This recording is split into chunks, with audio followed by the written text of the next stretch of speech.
Bonjour. Quand on parle de croyance, on peut penser à la croyance, à la cause de tel ou tel point de santé, aussi à la croyance vis-à-vis du traitement possible. On parlait des traitements spirituels chez les Yanomami, croyances qui peuvent aussi exister chez nous avec d'autres types de spiritualité. Là, pendant le petit moment qui m'est donné, je vais essayer d'explorer un autre type de croyance, c'est la croyance vis-à-vis de l'efficacité de ce qu'on va faire pour un problème de santé. Et puis, je vais vous montrer comment, ici à l'université, et puis avec d'autres universités aussi, on a essayé d'aller de temps en temps au-delà de la croyance et de voir ce qu'on peut construire comme connaissance. Voilà un exemple d'un article paru dans un des grands journaux de médecine, le New England Journal of Medicine, qui montrait quels sont les effets du tai chi pour des patients qui ont un Parkinson. Et ça, c'est un exemple d'une médecine traditionnelle qui est passée au crible d'une étude clinique rigoureuse, telle qu'on l'a fait pour les médicaments conventionnels aussi. Et puis cette étude a conclu à l'effet positif du tai chi quand c'est comparé à des exercices plus classiques, en termes de stabilité, de chute, déjà avec moins de chute. Et puis c'est un effet qui persistait aussi au-delà du traitement lui-même. En fait, il y a un vaste mouvement de recherche sur les médecines non conventionnelles, les médecines complémentaires, qui est plutôt en accélération actuellement. On compte, au dernier compteur, on avait plus de 7000 études cliniques sur diverses approches de médecine complémentaire. Vous voyez ici un peu la tendance avec une augmentation quasi exponentielle ces 10 dernières années.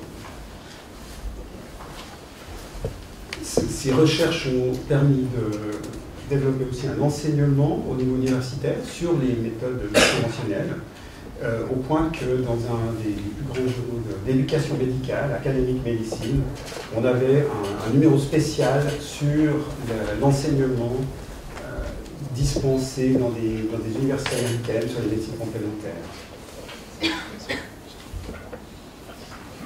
Vous voyez ici une carte des endroits aux États-Unis où il y a maintenant un centre de santé dite intégrative, c'est-à-dire qui essaye d'intégrer dans la médecine conventionnelle un certain nombre d'approches complémentaires validées scientifiquement.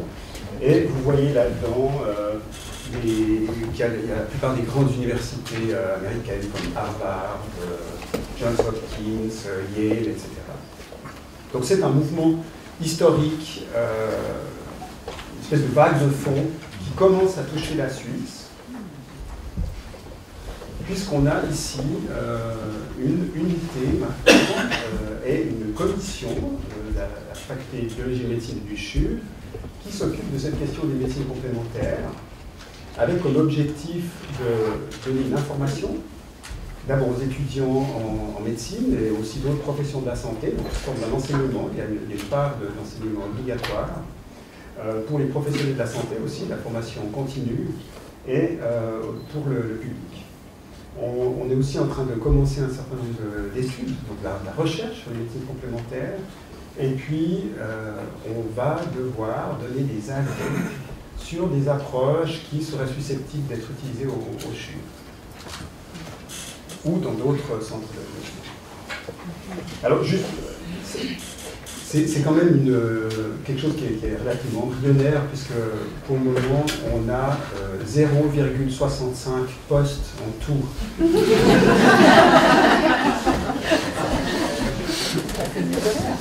Alors voilà les premiers travaux qui ont été faits dans ce cadre de l'unité des médecines complémentaires, qui était de faire une revue de la littérature et de voir quels sont actuellement des problèmes de santé qui peuvent être recommandés parce qu'ils ont subi une validation équivalente à ce qu'on fait pour des traitements conventionnels. Donc là voilà, 3 exemples, il y en a d'autres. Hein. Il y a l'acupuncture pour des problèmes de nausées, le millepertuis pour les dépressions, et puis l'hypnose comme adjuvant dans le contrôle de la douleur. J'en viens maintenant aux médecines traditionnelles locales dans les pays tropicaux. Je vais essayer de vous montrer comment on a pu avoir une approche qui ressemble à ce qu'on a fait dans les pays du Nord. Très longtemps, c'est resté plutôt du domaine des ethnologues. Alors on s'intéressait beaucoup à ce qui était exotique, comme les traitements spirituels qui font appel, comme ici, à une divinité locale. On s'intéressait aussi à ce qui était photogénique, impressionnant. Ici, c'est un traitement par des ventouses. C'était une carte postale de l'époque du Congo français. Alors, je vais me concentrer sur un tout petit aspect de ces médecines complémentaires. Là, c'est un essai de classification. On voit qu'il y en a de toutes sortes, c'est extrêmement divers. Et il y a encore de gros efforts pour essayer d'y voir clair, je pense, parce qu'elles sont très nombreuses, très diverses. Et puis, je vais vous montrer une ou deux choses par rapport à la phytothérapie, c'est-à-dire l'utilisation des plantes. Dans notre arsenal thérapeutique actuel, il y a de nombreux médicaments qui viennent de plantes, qui étaient d'abord des plantes médicinales. Les grands classiques, la morphine, qui est toujours tirée aujourd'hui du pavot, et puis la quinine qui vient d'un arbre d'Amérique du Sud. Ça, c'est un peu plus récent. L'armoise, c'est une sorte d'absinthe qui en Chine était connue depuis 2000 ans comme traitement des fièvres récurrentes. Et dans les années 70, 80, les Chinois se sont intéressés à cette plante parce qu'elle était décrite dans leur texte et ils ont trouvé la substance active dans cette plante qui est aujourd'hui à la base des médicaments standards contre le paludisme. Donc c'est une plante qui est actuellement cultivée à grande échelle, par exemple en Chine, mais aussi dans d'autres pays comme en Tanzanie. Autre exemple, le ginkgo, plante aussi d'origine asiatique. On utilise des extraits pour des troubles artériels, comme la claudication, ou bien des troubles de mémoire. Un peu plus récent, la stevia, qui était à l'origine d'une plante du Paraguay, qui a été popularisée au Japon comme édulcorant, qui avait l'avantage d'être sans calories et qui a des propriétés intéressantes aussi pour les diabétiques.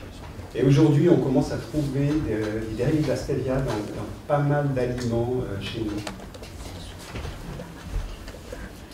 Alors pourquoi s'intéresser aux médecines complémentaires? D'abord parce qu'elles sont très utilisées et que c'est devenu un véritable phénomène de société. Souvent c'est le premier recours, et puis en zone tropicale, ça peut être parfois le seul recours possible. En plus de ça, il y a une raison qui est un petit peu plus technique, mais qui est, je pense, intéressante, importante.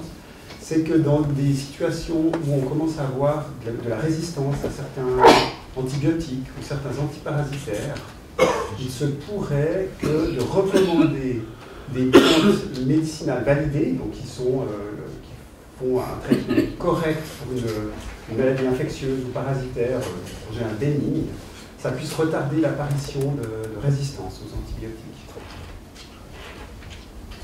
Je vais vous montrer un exemple de cet effort d'optimiser l'utilisation des ressources indigènes, qui ressemble un peu à ce qui a été fait chez les Yanomami. Ici, c'est à Haïti, sur le plateau central, à Hinche. Il y a eu dans la Caraïbe un réseau universitaire qui a mis en commun tout ce qu'ils avaient comme connaissances accumulées, des connaissances de recherche scientifique sur les plantes médicinales de la région. Et puis ils en ont tiré un livre qui recense toutes les plantes qui peuvent être recommandées dans un système de santé. Et à Haïti, aussi de prendre cette somme de connaissances pour faire quelque chose d'utilisable au niveau du système de santé. Vous voyez ici une femme à Haïti qui est en train de cueillir une plante qui a été validée comme traitement contre les mycoses. Voilà un de ces dispensaires, c'est tout un réseau qui existe aujourd'hui, qui a été monté par un Haïtien qui tient une fiduciaire à Genève et qui retourne régulièrement dans son pays d'origine. Ils ont formé des agents de santé ils les ont formés en particulier à l'utilisation des ce qu'on appelle des arbres décisionnels, c'est-à-dire des grands panneaux qu'on lit en partant d'une plainte du patient, qui nous donne ensuite des questions à poser, et suivant les réponses, on avance dans cet arbre décisionnel pour aboutir à une décision qui est, quand c'est possible, l'utilisation d'un produit local, et puis sinon, éventuellement, un produit importé ou référence vers l'hôpital. Et il y a eu des études qui ont été faites de ces arbres décisionnels, ça marche très bien. C'est un peu, je dirais, un peu vexant pour les médecins qui ont fait leurs 7 ans de médecine de voir qu'un agent de santé formé en 3 mois, avec un arbre décisionnel, il peut résoudre en tout cas 90% des cas. Ça s'appelle l'humilité. Autre exemple, au Mali, village du sud Mali, qui a comme problème important l'éloignement et l'isolement, en particulier en saison des pluies, quand les routes, ici c'est la route, se transforment en rivière. Alors on est allé là-bas avec un élève du professeur Ostetman, qui est devenu professeur au Mali, ici, Drissa Diallo, qui avait fait son doctorat ici à Lausanne, et qui est maintenant le directeur du département de médecine traditionnelle à Bamako. Alors il est là avec 2 de ses étudiants qui font leur thèse, et on essaie de voir si dans une région on trouvait des traitements efficaces contre le paludisme, parmi les traitements locaux. Alors on est allé face aux étudiants qui ont le thésard, qui ont fait leur enquête, en allant voir les familles et en demandant ce que les gens avaient fait la dernière fois qu'il y avait une fièvre qui était probablement un palud.